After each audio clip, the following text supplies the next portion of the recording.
Hi friends, welcome to Pavitra's kitchen. Today మనం చేసుకోబోయే recipe aloo kurma అండి. It's very tasty and yummy అండి. It's good combination for puri and పూరీలకైతే చాలా టేస్టీగా ఉంటుంది.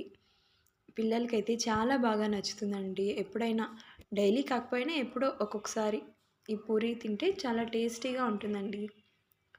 మీకు కావాల్సిన టెక్స్చర్లో నేను చెప్పిన విధానంలో చేయండి. మీకు కావాల్సిన టెక్స్చర్లో పర్ఫెక్ట్ టేస్టీగా వస్తుంది. ముందుగా ఒక కడాయి తీసుకొని అందులో కొద్దిగా ఆయిల్ యాడ్ చేసుకోండి.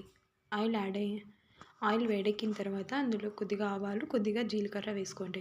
ఆవాలు, జీలకర్ర చిటపటలాడిన తర్వాత ఇందులోకి కొద్దిగా కరివేపాకు, 1 కప్ టమాటోస్ వేసుకోండి. అలాగే కొద్దిగా గార్లిక్ ఉంటుంది కదండి, గార్లిక్ని కచ్చాపచ్చాగా దంచుకొని వేసుకోండి, లేదంటే చిన్న చిన్నగా కట్ చేసుకొని వేసుకోండి.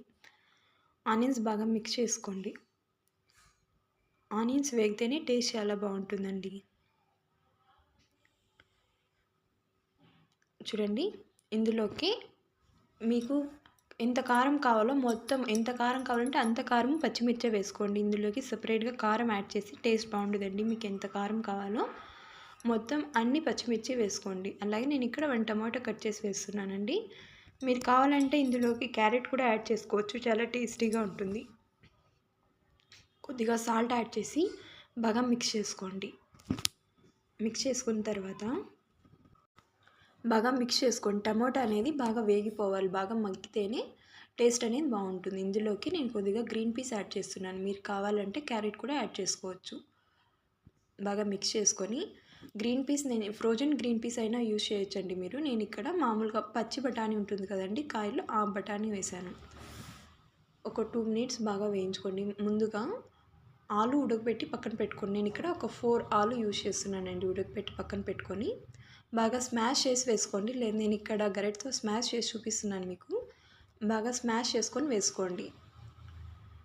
ఒక 2 మినిట్స్ వేగిన తర్వాత శనగపిండి ఉంటుంది కదండి, శనగపిండి ఒక హాఫ్ టేబుల్ స్పూన్, అంటే హాఫ్ టేబుల్ స్పూన్ వేసుకొని అందులో వాటర్ వేసి బాగా మిక్స్ చేసుకోండి. ఒక గ్లాస్లోకి వేసుకొని వేలుతో ఇలా తిప్పుతుంటే ఉండలు లేకుండా మిక్స్ చేసుకొని బేసిన్ని వేసుకోండి. హాఫ్ టేబుల్ స్పూన్ బాగా మిక్స్ చేసుకొని మీరు కావాలంటే ఇక్కడ కొద్దిగా వాటర్ యాడ్ చేసుకోండి. నేను ఇక్కడ 1.5 టీ గ్లాస్ వాటర్ యాడ్ చేస్తున్నానండి. మీరు యూజ్ చేసిన క్వాంటిటీని బట్టి వాటర్ అనేది యాడ్ చేసుకోండి. కొద్దిగా పలుచగానే ఉండేలాగా యాడ్ చేసుకోండి వాటర్. ఒక 2 మినిట్స్ ఉడికితే ఇది గట్టిపడుతుందండి. చూడండి, నేను ఇక్కడ 2 మినిట్స్ తర్వాత చూపిస్తాను.